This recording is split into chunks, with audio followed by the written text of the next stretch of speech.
திட்டம் போட்டு திருடுற கூட்டம் திருடிக் கொண்டே இருக்குது. அதை சட்டம் போட்டு தடுக்கிற கூட்டம் தடுத்து கொண்டே இருக்குது.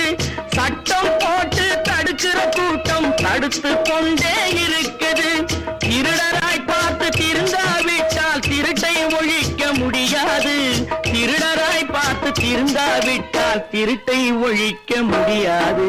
திருடாதே பாப்பா திருடாதே.